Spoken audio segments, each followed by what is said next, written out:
ওগো নবী, আপনার উপর আল্লাহর রহমত বর্ষণ হোক। অর্থাৎ সারা পৃথিবীর মানুষ যারাই নামাজ পড়ে তারাই নবীর উপর সালাম পড়ে এবং দরুদ পড়ে।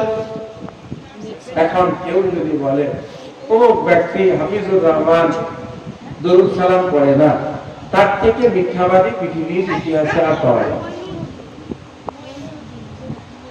আর কাউকে পাওয়া যাবে।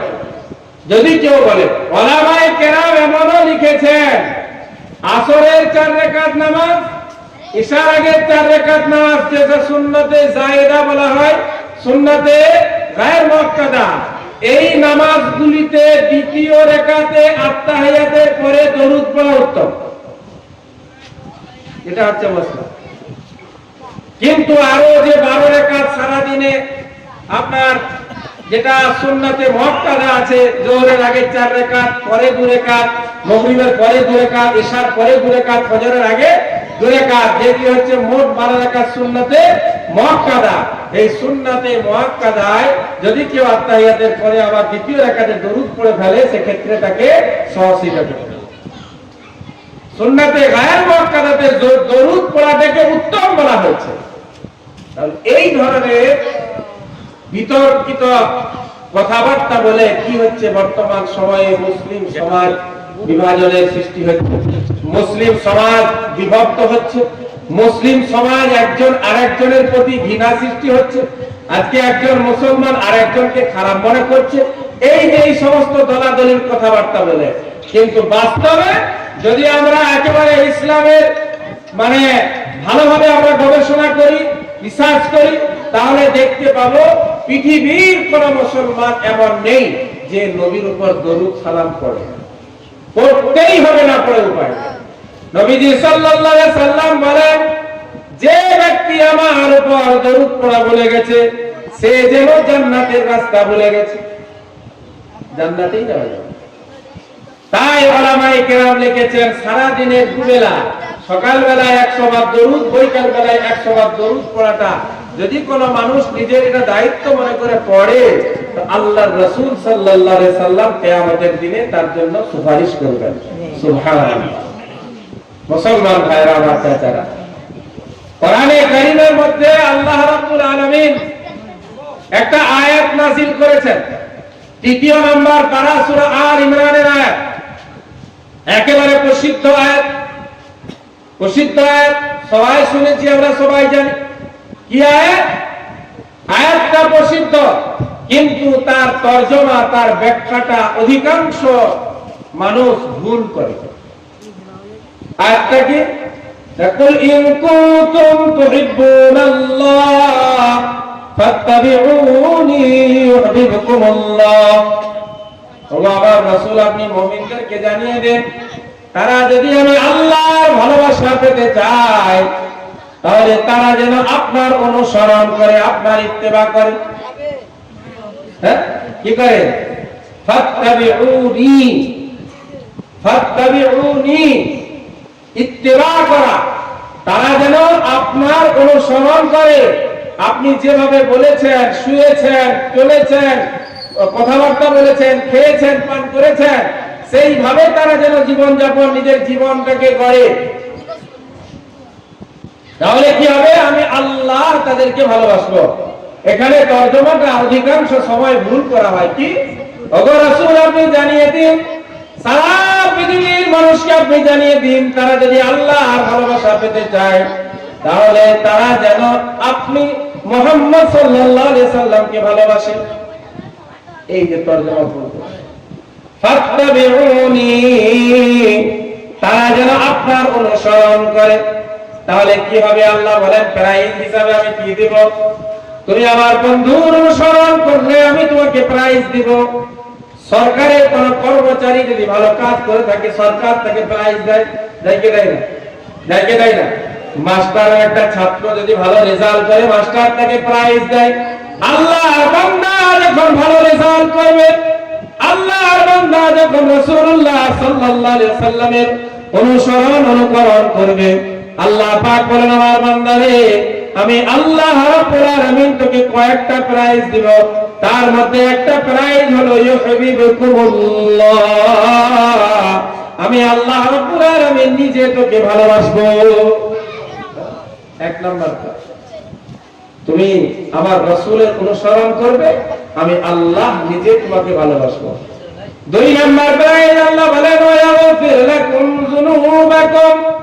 ও আমার বান্দা বান্দিরা শোনো, তোমরা যখন আমার রাসূলের অনুসরণ করবে, আমার মুহাম্মদ সাল্লাল্লাহু আলাইহি সাল্লামের অনুসরণ করবে, তার অনুসরণ করলে আমি আল্লাহ রাব্বুল আলামিন তোমাদেরকে দুই নাম্বার প্রাইজ যেটা দেব, সেটা হচ্ছে ওই প্রাইজটা পাওয়ার জন্য তোমরা দান করো, খয়রাত করো, যাকাত দাও, সদকা করো, নামাজ পড়ো, রোজা রাখো, হজ করো, উমরা করো, সমস্ত রকমের কুরবানি তোমরা আল্লাহর জন্য করো। যে কাজটার জন্য করো সেই জিনিসটাই আমি তোমাদেরকে প্রাইজ হিসাবে দিয়ে দেব। সেটা কি? ওয়ায়াগফির লাকুম যুনুবাকুম। তোমরা আমার রাসূলের অনুসরণ করলে আমি আল্লাহ রাব্বুল আলামিন তোমাদের জীবনের সমস্ত গুনাহ খাতা maaf করে দিব। এই দুটো প্রাইজ আল্লাহ দেবে। কিন্তু করণীয় কি? কি করতে হবে তার জন্য? নামাজ জীবনেও পড়া চলবে না, মসজিদ যাওয়া চলবে না, প্রয়োজন হলে জুম্মাও ছেড়ে দিতে হবে। যদি এইভাবে আমরা চলতে পারি তাহলে আল্লাহ আমাদেরকে ভালোবাসবেন। তাই তো? তাই তো নাকি? আরে বাবা, জান্নাত যদি এত সহজ হতো তাহলে হযরত হোসেনকে গলাটা কেটে কাটাতে হলো। এর উত্তর আমাকে দিয়ে দেন, যা বলবেন তাই মেনে নেব। জান্নাতটা যদি এত সহজ হতো, সহজ, তাহলে হযরত হোসেনকে গলা কেন কাটাতে হলো? জান্নাত যদি এত সহজ হতো, হানজালার মতো সাহাবী এই আগের দিনে বিবাহ হয়েছে, আগের দিনে বৈকাল বেলায় নবীজি বিবাহ করেছে।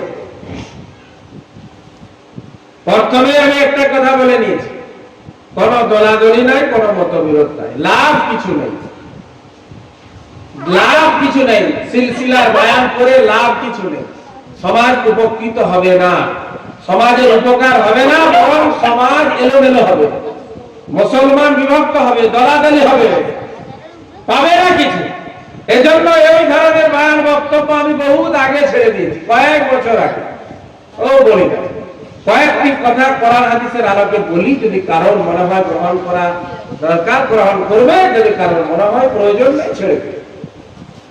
হযরত হানজালা,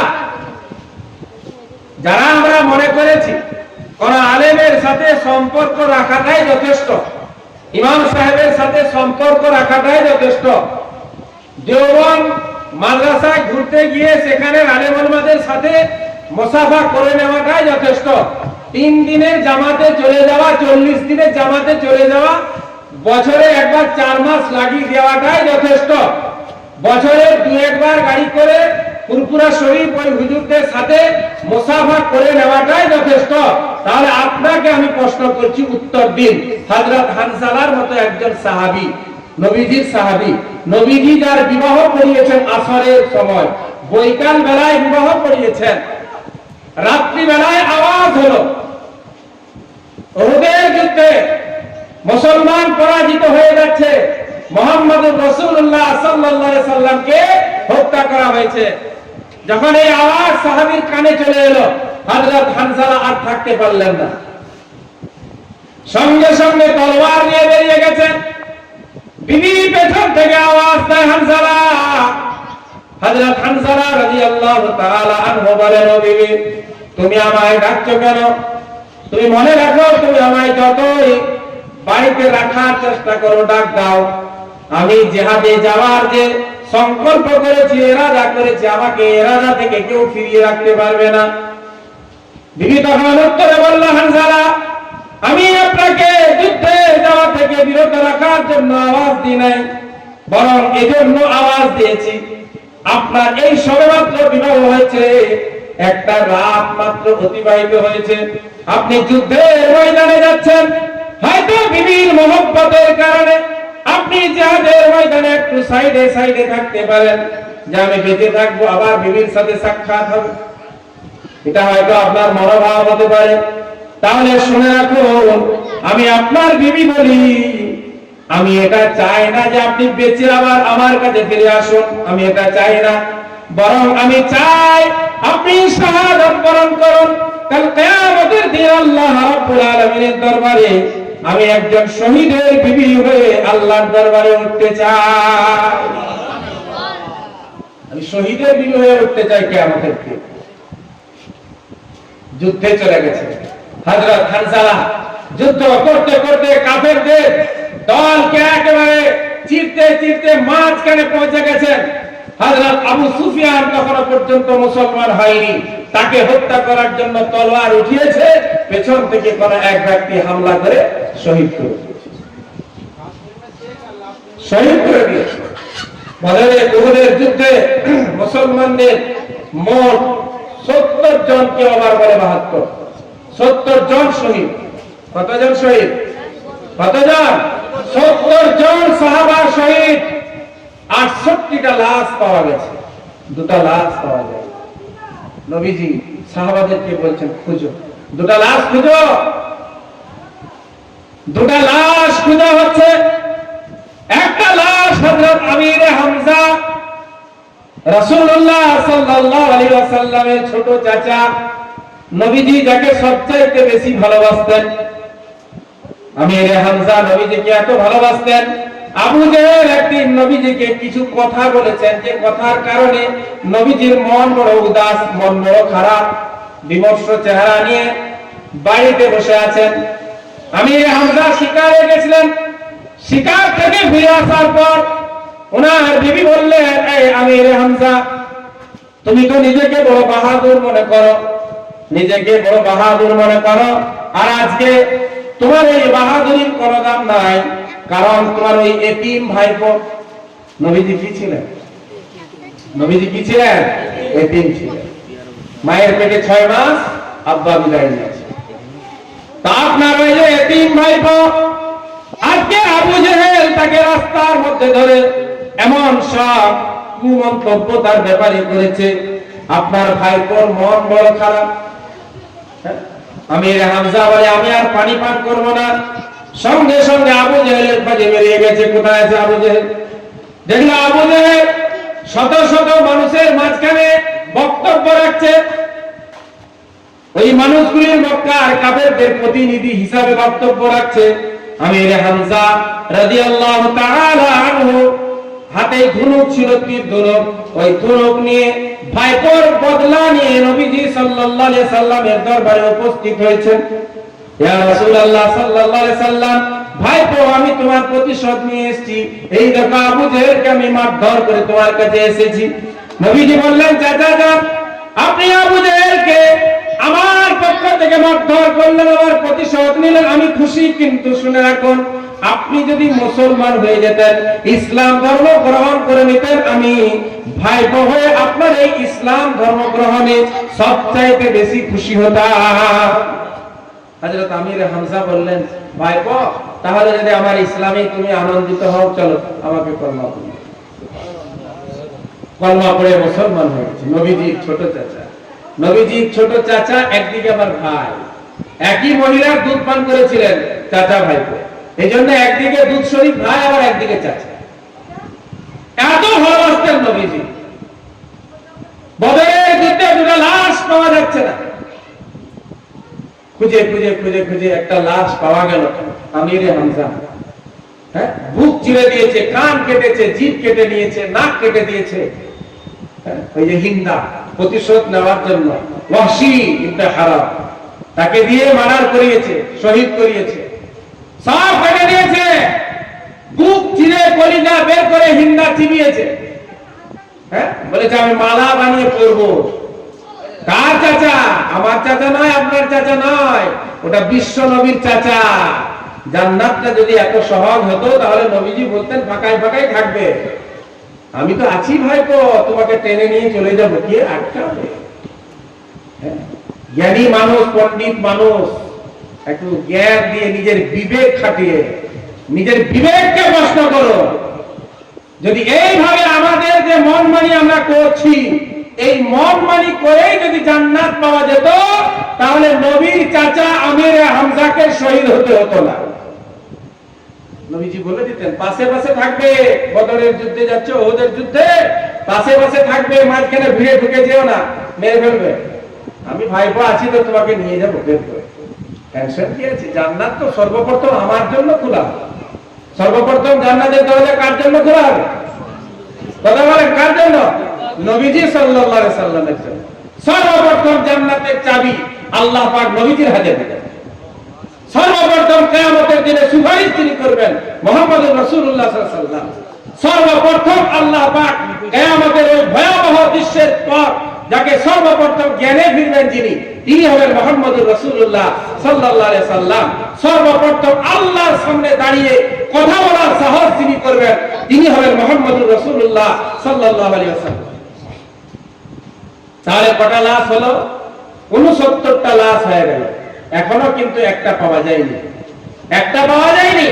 নবীজি বলেন সাহাবাদেরকে খুঁজো খুঁজো খুঁজো, খোঁজাখুঁজি চলছে, তালাশ চলছে। অবশেষে দেখতে পেলেন নবীজি সাল্লাল্লাহু আলাইহি সাল্লাম আল্লাহ আরেকজন বন্দী উহুদের ময়দানে উপস্থিত হয়ে গেছে।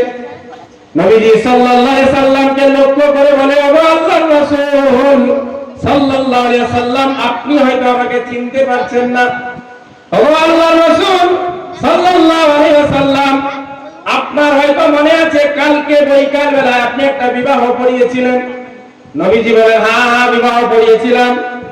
না ও আল্লাহর রাসূল, আপনি কি জানেন ওই বিবাহটা কার? না ওই বিবাহটা আমি হানজালার পড়িয়েছিলাম। ও আল্লাহর রাসূল সাল্লাল্লাহু আলাইহি ওয়াসাল্লাম, এই দেখুন আমার হাতে যে মেহেদি লাগিয়েছিলাম ওই মেহেদির রংটা এখনো পর্যন্ত কাঁচা আছে, মেহেদিটা এখনো পর্যন্ত শুষ্ক হয়নি। আমার স্বামী রাত্রে বেলায় শরীরটা নাপাক ছিল, শরীরটা নাপাক ছিল। এই তো একটা রাত আমাদের অতিবাহিত হয়েছিল, শরীর নাপাক। যুদ্ধের ময়দান থেকে যখন আওয়াজ শুনতে পেয়েছে কোন মতে আর ঘরে বসে নাই। আমি তাকে বলেছিলাম বড় একটু গোসল করে যান। সে বলল গোসল করার আমার কাছে সময় নেই। তলোয়ার নিয়ে বেরিয়ে গেছে, ঘাড় পর্যন্ত নিতে ভুলে গিয়েছিল, শুধুমাত্র তলোয়ার নিয়ে বেরিয়ে গেছে।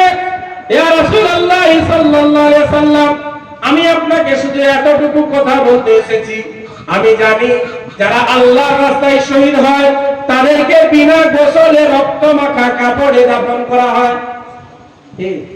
যারা শহীদ হয় তাদেরকে রক্ত মাখা কাপড়েই দাফন করা হয়। শহীদের মর্তবা আছে কিনা? কথা বলেন, শহীদের মর্তবা আছে কিনা? কম না অনেক বেশি? কাল কিয়ামতের দিনে ওই শহীদের শরীর থেকে হিমকি দিয়ে রক্ত বের হবে। কতক্ষণ না? যতক্ষণ পর্যন্ত আল্লাহ পাক তার পক্ষ থেকে প্রতিশোধ না নিচ্ছে ততক্ষণ তার রক্ত বন্ধ হবে না, শহীদের রক্ত। ইয়া রাসূলুল্লাহ, আমার জানা আছে শহীদ আল্লাহর রাস্তায় যারা হয়ে যায় তাদেরকে বিনা গোসলে রক্ত মাখা কাপড়ে রক্ত মাখা শরীরে দাফন করা হয়। আমার ভয় হলো আপনি হয়তো হানজালাকে ওই অবস্থায় গোসল না দিয়ে আপনি দাফন করে দিবেন। আমার ভয় হলো নাপাক অবস্থায় দুনিয়া থেকে চলে যাবে, তাই আমি বাড়িতে থাকতে পারলাম না। আমি এই ময়দানে হাজির হয়ে আপনার কাছে একটা আবেদন রাখতে এসেছি। ওগো আল্লাহর রাসূল সাল্লাল্লাহু আলাইহি সাল্লাম, আপনি কাউকে গোসল দেন আর নাই দেন, কমপক্ষে হানজালাকে একটু গোসলটা দিয়ে দিবেন। নবীজি সাল্লাল্লাহু আলাইহি সাল্লাম বলেন, ও সাহাবারা, হানজালা আল্লাহ আশটা খোঁজ করো, কোথায় আছে খোঁজ করো, তাকে গোসল দিতে হবে। কিছুক্ষণ খোঁজাখুঁজির পর দেখা গেল এক জায়গায় হানজালার লাশ সাদা কাপড় পরিহিত অবস্থায় রাখা আছে। আর মাথা দেখে মনে হচ্ছে, ললাট দেখে, কপাল দেখে মনে হচ্ছে যেন তাকে এই মাত্র গোসল দেওয়া হয়েছে, এই মাত্র গোসল দেওয়া হয়েছে। জিবরাইল আমিন এসে নবীজিকে বলেন, ও আল্লাহর রাসূল সাল্লাল্লাহু আলাইহি ওয়াসাল্লাম, হানজালাকে আর গোসল দিতে হবে না, তার শরীরটা ছিল নাপাক। আল্লাহ রাব্বুল আলামিন জিবরাইল আমিন আমার বাহিনীকে অর্ডার দিয়ে হানজালার লাশটা তৃতীয় আসমানে নিয়ে যে আল্লাহ রাব্বুল আলামিন ওই ফেরেশতাদেরকে দিয়ে আবে জমজমের পানি দ্বারা গোসল করে দুনিয়ায় পাঠিয়ে দিয়েছে। কি প্রয়োজন ছিল এইভাবে মরে যাওয়া? অকালে ছিল প্রয়োজন? আমি মনে করছি হাফিজুর রহমানের সাথে মুসাফা করাটাই আমার পারাপারের জন্য যথেষ্ট। আমি মনে করলাম মৌলানা মঈনুদ্দিনের সাথে মুসাফা করে নেওয়াটাই আমার জান্নাত যাওয়ার জন্য যথেষ্ট। একটা প্রশ্ন আপনাকে করব, আরে যে সাহাবারা নবীজির সাথে মুসাফা করেছিলেন, যে সাহাবারা নবীজির হাতে টাকা পয়সা দিয়েছিলেন, আবু বকর সিদ্দিক ওদের যুদ্ধে না কোন এক যুদ্ধে সমস্ত সাহাবাদেরকে বলেছেন তোমরা যে যার সামর্থ্য অনুযায়ী দান করো, সামর্থ্য অনুযায়ী সকলেই দান করেছে। আবু বকর সিদ্দিকও দান করেছে। কতটা না বাড়িতে যা ছিল সব বেঁধে নিয়ে নবীজির দরবারে হাজির করে দিয়েছে। নবীজি বললেন বাড়িওয়ালার জন্য কি রেখে এসছো? না বাড়িওয়ালার জন্য আল্লাহ আল্লাহর রাসূল যথেষ্ট। তাহলে আমি ইমামকে যেটা দিচ্ছি, আমি একজন আলেমকে যেটা দিচ্ছি, আমি চাবড়ার মুফতি হাফিজুর রহমানকে যেটা দিচ্ছি, তার সাথে সাক্ষাৎ করছি, তার পাশে উঠা বসা করছি, তার থেকে মানে তুলনাই করা যায় না। সাহাবায়ে কেরাম তো নবীজি সাল্লাল্লাহু আলাইহি সাল্লামের হাতে টাকা পয়সা দিয়েছিলেন। সাহাবায়ে কেরাম নবীজি সাল্লাল্লাহু আলাইহি সাল্লামের সাথে হাত মুসাফা করেছিলেন। সাহাবায়ে কেরাম তো নবীজি সাল্লাল্লাহু আলাইহি সাল্লাম ওযু করবেন, হাতে ওযুর পানি ঢেলে দিয়েছিলেন। সাহাবায়ে কেরাম তো নবীজি সাল্লাল্লাহু আলাইহি সাল্লামের ইমামতিতে নামাজ পড়েছিলেন। কি প্রয়োজন ছিল বলেন? গর্দান কাটিয়ে দেওয়া? কি প্রয়োজন ছিল পেটে পাথর বেঁধে নেওয়া? করা প্রয়োজন ছিল? আমাদের এই 2024 সালের মুসলমানের মতো আমরা আজকে যারা মনে করেছি সামান্য কিছু করে নেওয়া যথেষ্ট হয়ে যাবে, আর কোনো কিছুর প্রয়োজন নাই, নামাজের প্রয়োজন নাই, রোজার প্রয়োজন নাই, জুমার প্রয়োজন নাই, ঈদ বকরিদের প্রয়োজন নাই, মুসলমানের সাথে মানুষের সাথে ভালো ব্যবহার করার প্রয়োজন নাই। বাস শুধু ওই কিছু কাজ যেটা রেওয়াজ রীতি রেওয়াজ হয়ে গেছে, সেই রেওয়াজগুলির উপর আমল করে নাও, বাস এটাই যথেষ্ট হয়ে যাবে। খোদার কসম করে বলছি পারাপারের কোনো সুযোগ কিয়ামতের দিনে পাওয়া যাবে না।